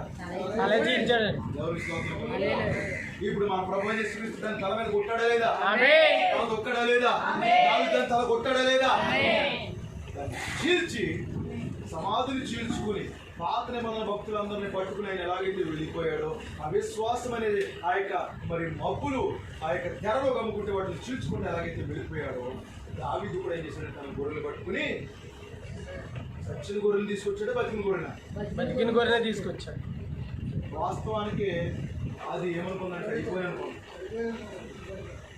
అక్కడేమనుకుంది, సగం చచ్చిపోయింది. మన అపరాధం పాపం చచ్చిన వారు దేవుడు తన ప్రేమ చేత రక్షించాడు, బతికించాడు. బతికిన గొర్రెలు తీసుకుని ఈ పోరాటంలో ఈ దావీదు గాయాలు అయ్యేలేదా? ప్రభు యేసుక్రీస్తు రక్తశుద్ధం అయ్యాడా లేదా? ఆయన కూడా కొన్ని గాయాలు అయ్యాలేదా? ఆయనకి 7 గాయాలయ్యి.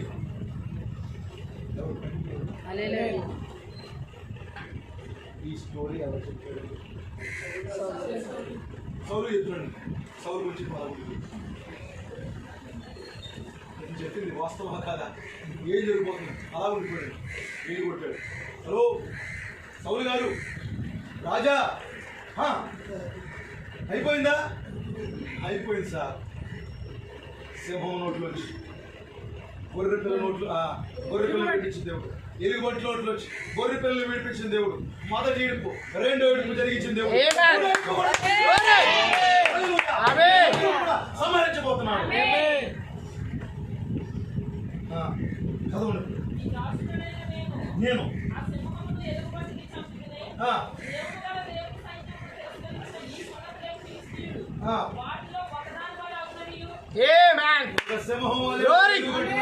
జంతువు అయిపోతాడు.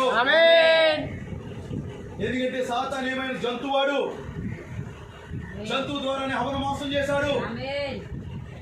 ఒక జంతువును ఉపయోగించి హవన పాడు చేశాడు. వాడు కూడా జంతువులో చనిపోతాడు. రాజాలకు ఒక అవకాశమే ఆల్రెడీ అభిషేకించేశాడు. అందుకొరకు అక్కడ పంపించాడండి. ఏదో ఆహార పదార్థాలు పట్టుకెళ్ళాడు కదండి. ఆహార పదార్థాలు పట్టుకెళ్ళి ఏం చేస్తాడు? వాక్యం తీసుకొచ్చిన ఏం చేశారు? యుద్ధము.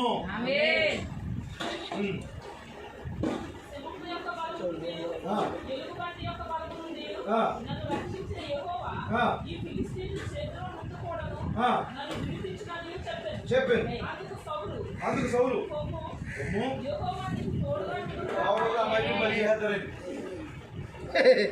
దేవుని స్తోత్రం గారు. సౌలు కొడుకులు రారు, సైన్యాధిపతులు రారు, ఎవడో రాడు. కనీసం దావీదులను చంపేసి చిన్నకూరను చంపేసాను సానుభూతి వాళ్ళు వస్తే మన ప్రాణాలతో వదిలేస్తారేమని పొమ్ము యెహోవానికి తోడుగా ఉంటాడన్న.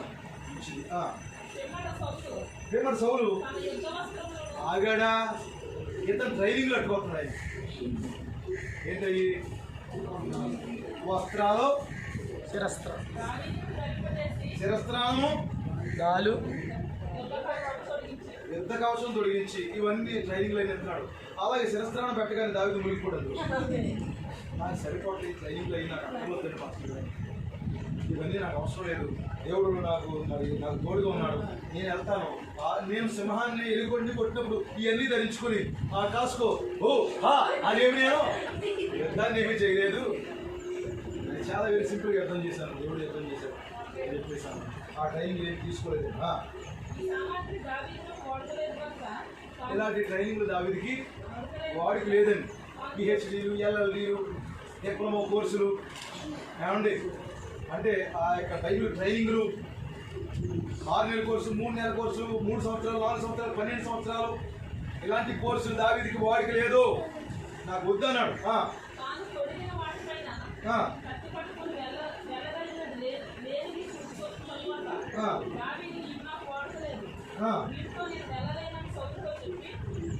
మీ కత్తి నాకు వద్దయ్యా. ఎందుకంటే మరి 1963లో కత్తి దిగొచ్చింది. ఈ చివరి దినాల్లో శాబినో గనియర్ దగ్గర ఒక కత్తి దిగొచ్చింది. ఆ కటకం దిగొచ్చింది. సౌలు కటకంతో పనిలే. దేవుని స్థాపించగా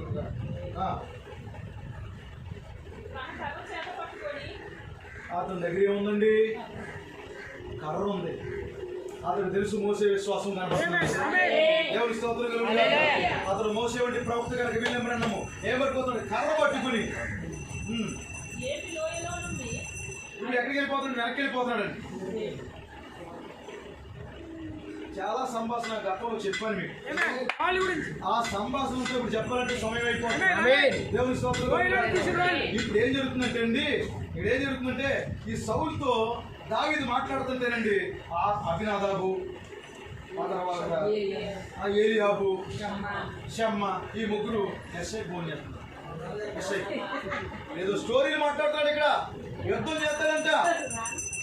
నూతన సంఘాలు, పెంతో సంఘాలు, పార్టీ సంఘాలు అలా అనుకున్నది. ఏదో చేసేస్తాడంట. విలియమ్రన్నం ఏదో చేసేస్తాడంట. ఏదో జరిగిపోతుందంట. వాళ్ళందరూ మాట్లాడుకుంటున్నారండి. వాడిని ఒకసారి వాడికి పోనే ఉండే రాజుగారి దగ్గర ఉన్నాడు. వెళ్ళడానికి అవకాశం లేదు. వాడు వచ్చిన తర్వాత చెప్తారు. ఈలోగా దావీదు ఏం చేశాడంటే నేను యుద్ధం చేస్తానని గౌరవ దిగిపోతాడండి. అప్పుడు ముగ్గురు అన్నదమ్ములు వచ్చేస్తున్నారు. ఈ మూడు ఉద్యోగాలు కలిగిన వారు వచ్చేస్తున్నారు. దావీదు అంటే విలియమ్రన్నం ఏం చేయడం తెలుసండి, అతను అబద్ధ ప్రవక్త, స్వస్థత లేవు. అతడు వస్తే అతని యొక్క చర్మాన్ని నేను నా ఇంటికి కత్తిలా కుట్టించుకుంటానని. Doctor best is waste. అతను ఏం చేశాడంటే ప్రగల్భాల వారికి స్వస్థతలు లేవంటే విలియమ్రన్నం వచ్చి హోమాలు కూర్చుంటున్నాడు. చూసి వాళ్ళు అందరూ ఏమన్నారు, పారిపోతున్నాడు. దావీదు ఏమన్నాడు, పారిపోతున్నాడు. అక్కడేమో అతను ఎవరండి, రాయ్ రాబర్ట్సన్ చనిపోతాడు. పెద్ద వ్యక్తి అని పేరు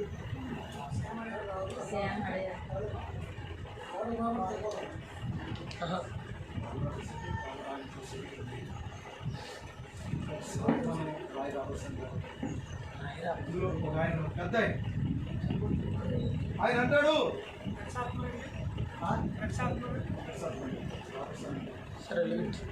వీళ్ళందరూ ఇలాగంటే నువ్వు ఊరుకుంటావేటి, నువ్వు రా ఇక్కడికి, నేను నిలబడతానని, స్వస్థతలు ఉన్నాయి ఆయన ఈయన మాట్లాడతాడు. ఈలోగా డాక్టర్ బెస్ట్ గారు ఏం చేశాడు, ఫోటోగ్రాఫర్కి ఫోన్ ఇచ్చి ఫోటోది నేను ఎలా గుర్తుతాను మొక్క మీద పెడతాను, మరి అందరికీ కనపడాలి, రేపు పేపర్లో రావాలి అని ఫోటోగ్రాఫర్కి అప్పగించాడు. అమలు ఫోటోగ్రాఫర్కి అప్పగించాడు. అప్పగించిన తర్వాత మీడియాని పిలుచుకున్నాడు. విలియమ్రన్నం వచ్చి మూల కూర్చున్నాడు. అందరూ అనుకున్నారు వెనక్కి జారిపోయారు అనుకున్నారు. అయితే విలియమ్రన్నం స్టేజ్ మీదకి వచ్చాడండి. అవి ఎలా సింపుల్గా అర్థం చేసేది ఇప్పుడు అంతే. విలియమ్రన్నం స్టేజ్ మీదకి వచ్చి ఏమన్నాడు, మొన్న నేను ఫోటోలు పెట్టినప్పుడు మీలో ఎంతమంది వచ్చారు, చాలా మంది చేతులు ఎత్తారు. మీరు ఎంతమంది స్వస్థపడ్డారు, చాలా మంది చేతులు ఎత్తారండి. స్వస్థతలు ఉన్నాయో లేవో వాళ్ళు నువ్వే కనుక్కొని చెప్పు. దేవుని మహిమ. ఈలోగా ఈ సంభాషణ జరుగుతుందో ఫోటోలు తీస్తుంటే అరవై చెయ్యి వచ్చేసింది. అక్కడికి అగ్ని స్తంభం వచ్చింది. అగ్ని స్తంభం వచ్చింది. దేవునికి మహిమ కలుగును. చూస్తున్నారు కదా అగ్ని స్తంభం వచ్చింది. అది ఆయన్ని విమర్శిస్తున్నప్పుడు ఆ శత్రువు ఫోటోగ్రాఫర్ పెట్టుకున్న వ్యక్తి అలాగ ఫోటోలు తీయించుకుంటారంటే అక్కడ సహజాతి ఇప్పుడు దావీదు ఎక్కడికి వెళ్తారు, ఏట్లో వెళ్ళిపోతాడు. గ్రామాంతరం ఏమనుకున్నారు, పారిపోతున్నాడు. ముందుకు పరిగెత్తాలంటే ఏమండి, ముందుకు పరిగెత్తాలంటే దేవుని స్తోత్రం ఏమనుకోకండి, ఇలా ఎదరికి ముందుకు వస్తాయి, వెనక్కి వెళ్తున్నాను. ఎలా ఉంటారు చెప్పండి, ముందుకు వెళ్తారు ఎలా ఉంటారా, పోనీ వెనక్కి ఉంటారు. దేవుని పిల్ల దేవుని స్తోత్రం. ఒకటి వెనక్కి వేస్తేనే రన్నింగ్ బాగా ఉంటారు. ఇప్పుడు అసలు కొంచెం వెనక్కి వెళ్తున్నాడంటే ఏం అర్థం, ఇండోనేషియాలో సునామీ వచ్చినప్పుడు సముద్రం వెనక్కి వెళ్ళిపోయింది. తాబేళ్లు అందులో ఉన్నటువంటి మరి జలచరాలన్నీ బయటకు వస్తున్నాయి. కొన్ని అందరూ వాటిని తీసుకునేవే, ఇంత పెద్దవి వస్తున్నాయండి, ఇలాంటి పీతలు వస్తున్నాయండి, ఇలాంటి చేపలు వస్తున్నాయండి అని వాళ్ళందరూ మరి అక్కడ సరదాగా తీసుకుంటుంది. వెనక్కి వెళ్ళి సముద్రం మొత్తం ముందుకు వచ్చేసింది. దావీదు పారిపోతాడు. దావీదు వెనక్కి వెళ్తుంటే వాళ్ళందరూ కూడా చెప్పామా పారిపోతాడు, వాడు మంచోడు కాదని అంటే లోయలోంచి పైకి వస్తున్నాడు. దావీదు లోయలోంచి పైకి వస్తున్నాడు. మొదటగా ఏం కనబడుతుందండి, వాళ్ళు కనపడతారు. వాళ్ళు కనపడవండి, శిరస్సు కనపడతారే. ఇప్పుడు లోయలోంచి నుంచి మొట్టమొదటిగా ఏమొస్తుంది? శిరస్సు వస్తుంది. అది దావీదు శిరస్సు కాదు. ఆమేన్. దేవుని శిరస్సు. తలరాయ్. లోయలో క్యాపిటల్ స్టోన్. మొట్టమొదటిగా పైకి ఏమొస్తుంది? శిరస్సు. ఈ కాలంలో కూడా క్యాప్ స్టోన్ వచ్చింది. ఆమేన్. దేవునికి మహిమ కలుగును.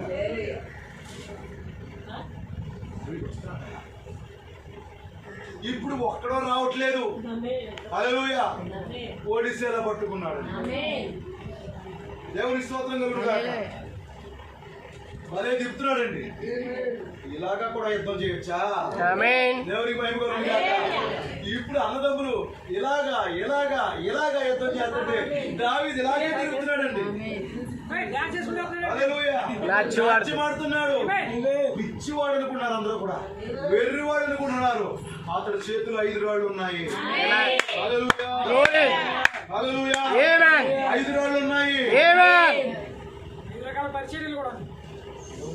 Five full ministry. ఒక రాయితోనే గొలియాతును కొట్టేశాడు కదా, మరి మిగతా వాళ్ళు ఎవరికి? వాళ్ళకి గ్లోరీ గొలియాతుకి. గొలియాతుకి ఇంకా అన్నదమ్ములు ఉన్నారు. వాళ్ళు వస్తే వాళ్ళతో సమాధానం చెప్తారు. ఏం జరిగింది? లోయలో ఎట్లు లోయలో పోయింది. 5 నున్నని రాళ్ళను ఎదుర్కొని ఏమి ఎక్కడ ఏమి తేడా లేదండి. విశ్వాసం, ఫెయిత్, జీసస్ క్రైస్ట్, గ్రేసు మనకి ఎన్ని తెలిసిన విషయాలే. ఈ 5 రాళ్ళు పట్టుకుని పైకి వస్తున్నాడు. తన యొద్దనున్న చక్రములో నుంచుకొని అతని దగ్గర ఏముంది? చక్కం. చిన్న సంచి ఉంది. దేవుని విశ్వాసం దేనికి పెడుతుంది, దానికి మనం పెట్టదు. కానీ అతని దగ్గర ఒక చిన్న సంచి ఉంది. అవన్నీ దాచుకునే ఒక మరుగైన రహస్య స్థలం ఉంది. దేవుని స్తోత్రం కలుగును. వడిసెల చేత పట్టుకొని ఒడిసేల చేత పట్టుకుని ఆ ఫిలిష్తీయుని చేరువకుపోయాను. ఆ ఫిలిష్తీయుని చేరువకుపోయాను. రాలుమోయేవాడు తనకు ముందు నడువుగా ఆ ఫిలిష్తీయుడు బయలుదేరి ఆడికి మళ్ళీ ఒక అసిస్టెంట్ మొక్కైనా ఆడితో పాటు పాతాళం చేయాలని బాస్ గడి వెనకాల వస్తుంటే మిగతా వాళ్ళందరూ చిన్న ఆకురవుడీలందరూ తర్వాత వస్తున్నారు. దావీదు దగ్గరికి వచ్చి చుట్టూ పారు చూసి దావీదు చుట్టూ చూసాడు. ఎవడున్నాడు అబ్బాయి? ఎవరు కనపడుతుంది? బయట ఉన్నాడు కదా. దావీదు ఎక్కడ ఉన్నాడు? ఎవరు కనపడలేదు.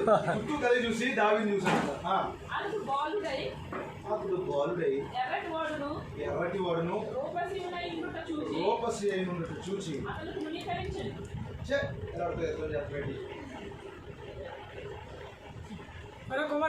దేవుని స్తోత్రం.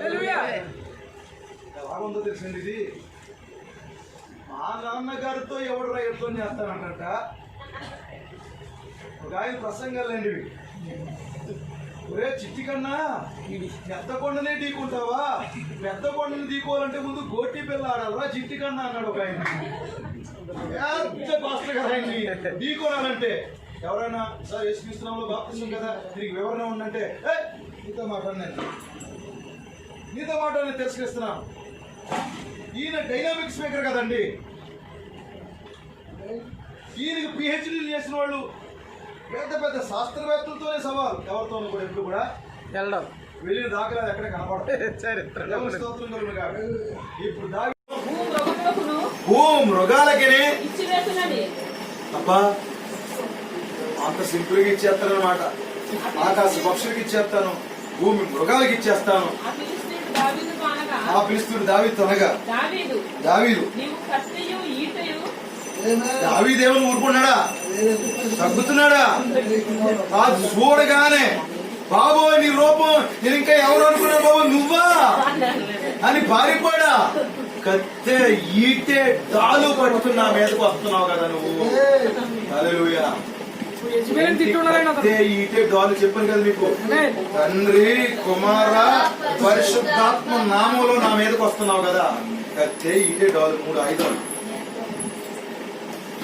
ఇక్కడ ఏమన్నాడు? నేను ప్రభువుని యేసుక్రీస్తున్నాను యెహోవా నామములో. చదవండి ఇప్పుడు.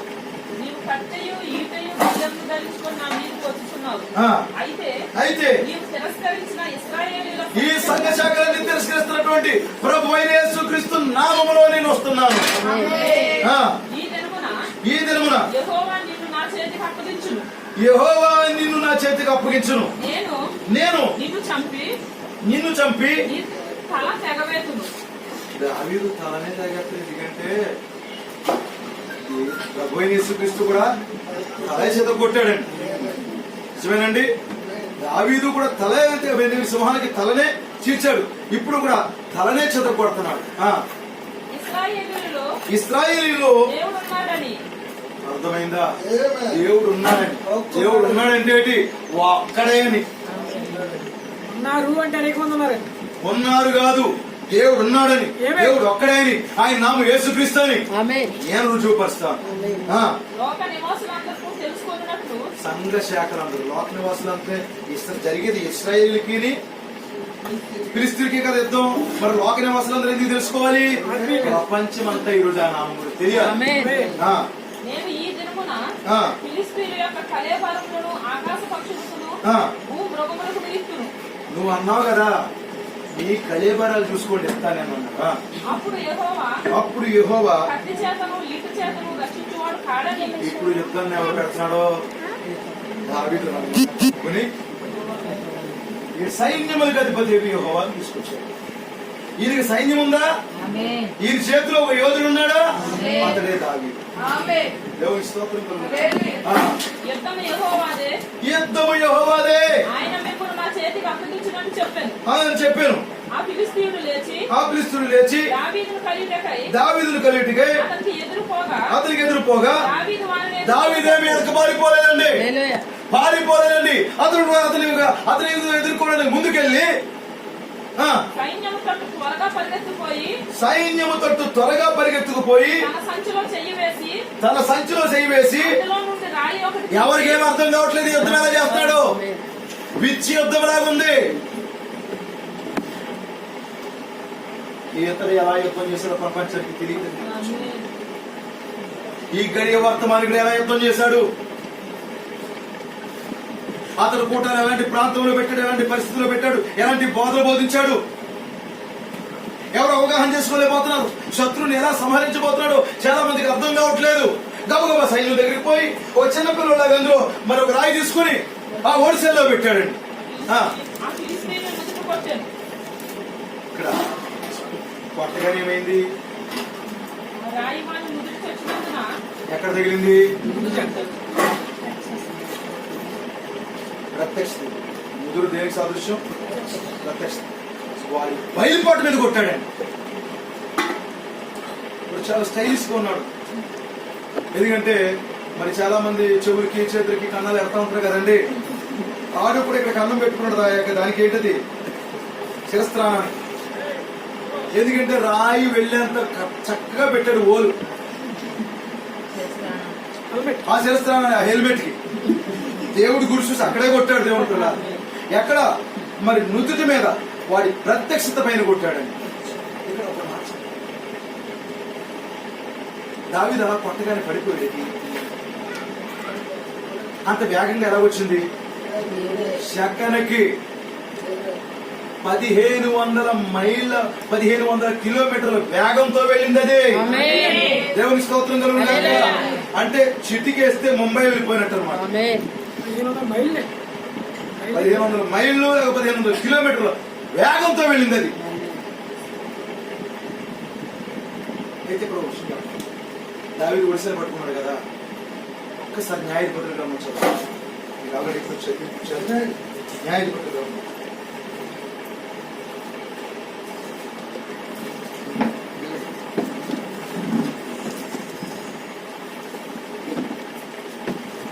ఇరవై 12వ వచనం నుంచి 16వ వచనం వరకు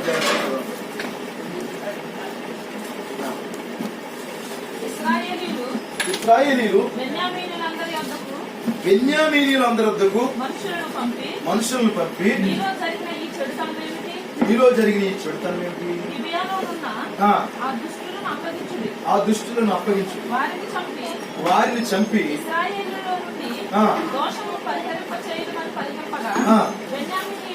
బెన్యామీనీయులు తమ సహోదరులు ఇశ్రాయేలు మాటలు వినమనలాగ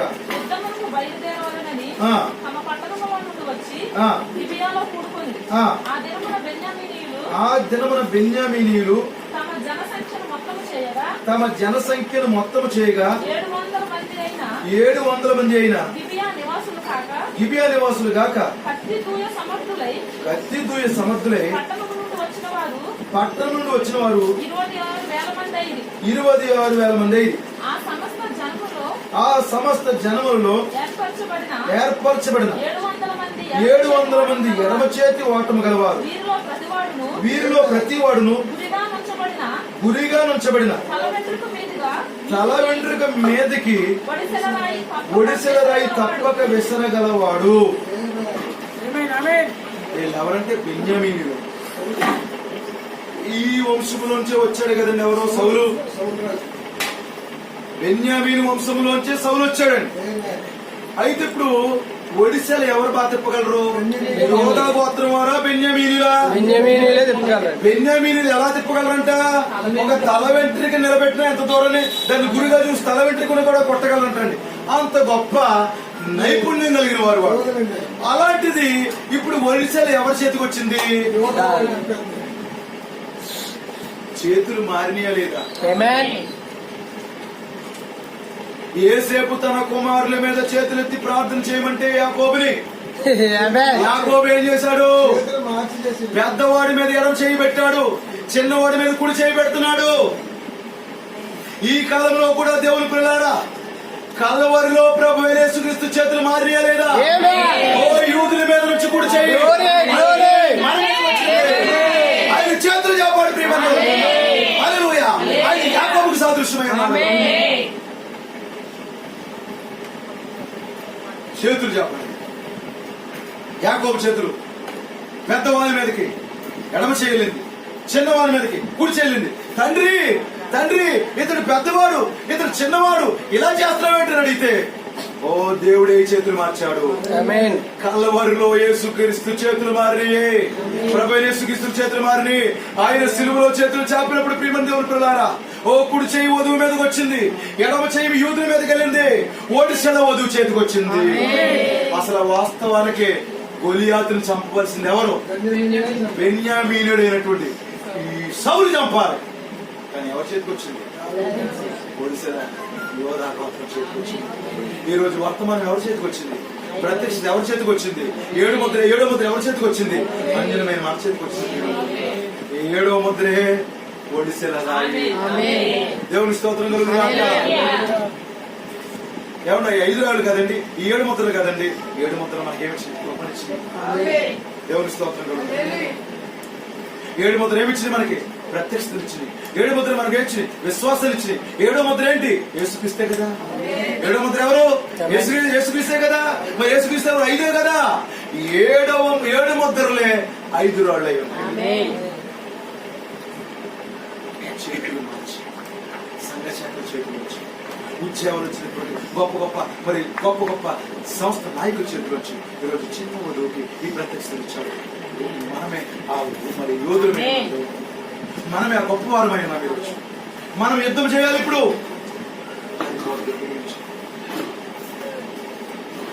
విసిరాడు, కింద పడిపోయి కత్తి తీశాడు. ఈ కాలంలో కటకం వచ్చిందా లేదా? కటకం వచ్చింది. ఆ కత్తితో శత్రు యొక్క తల నరుగుతావా? ఎప్పుడైతే యుద్ధం ముగిసిన తర్వాత ఏం జరిగింది? దావీదుకి వివాహం జరిగింది. యుద్ధం ముగిసిన తర్వాత దావీదుకి ఏం జరిగింది? వివాహం జరిగింది. ఈ లోక యుద్ధాలన్నీ ముగిపడిన తర్వాత నీకు కూడా వివాహము. హల్లెలూయా. ఏంటది? గొర్రె పిల్లతో ఓ పెళ్లి విందులోకి వెళ్ళబోతున్నాం. మన ఎంతమంది సంతోషంగా ఉన్నారు, ఎంతమంది ఆనందంగా ఉన్నారు. దేవుడికి సేవగా మేము దీవించుడుగా ఆస్వాదించుడుగా దేవుడి అభిషేకించారు. ఇప్పుడు వచ్చారు కానీ యుద్ధం చేయలేకపోయారు. 3 తర్వాత 4 వచ్చారు. చివరివాడు వచ్చాడు. క్రీస్తుని ఓడించాడు. ఇశ్రాయేలుకి జయముదేవుడు రప్పించాడు. ప్రియమైన దేవుని ప్రధాన నామాన్ని, హల్లెలూయా, ఆ నామాన్ని ప్రపంచమంతా తెలియజేశారు. అగ్నిగుండంలో 4వ వాడిగా ప్రభు వచ్చినట్లుగా ఆయన చేతులు మార్చాడు దేవుడు. కలవరి శిలువలో చేతులు మారిపోయి కృప నీకు వచ్చిందయ్యా. కృప నీ దగ్గరకు వచ్చింది. 7వ ముద్ర నీ దగ్గరకు వచ్చింది. ముద్ర నీ దగ్గరకు వచ్చినవే.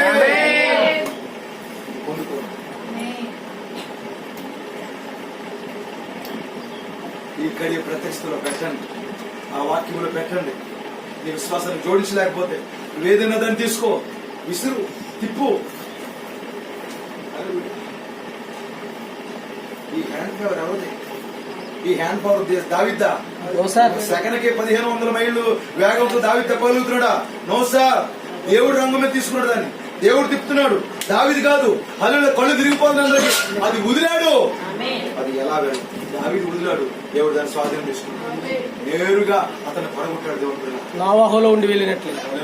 ఆమేన్. చేతులు మరి ఆమేన్. వాక్యం మీ దగ్గరకు వచ్చింది. బెన్యామీను గోత్రం దగ్గర నుంచి యోధా గోత్రానికి ఒడిశలు వచ్చింది.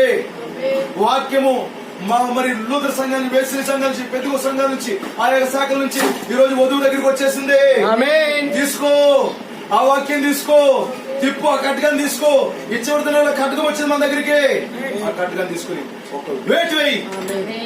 శత్రువైన అపవాది వాక్యం ద్వారా జయించువాడిని ఈ శత్రువు చనిపోయాడు. కట్టుకం దిగి వచ్చిన తర్వాత మరి దేవుడు విలియమ్రాన్తో ఏమన్నాడు? నీ శత్రువు చనిపోయాడు అన్నాడు లేదా? ఈ కాలంలో మనకి కట్టకం వచ్చింది. నీ శత్రువు చనిపోయాడు, గొలియాతు చనిపోయాడు. యుద్ధం యెహోవాదే, యుద్ధం నీదే. ఏమైంది? సౌలు వేల కొలదిగా, దావీదు 10 వేల కొలదిగా. యుద్ధంలో కూడా దావీదుకి 10 కలిసింది. దేవుడు స్తోత్రం కలుగుగాక. ఆ యుద్ధం ఎప్పుడైతే జరిగిందో సౌలుకు 1000, దావీదుకు 10,000.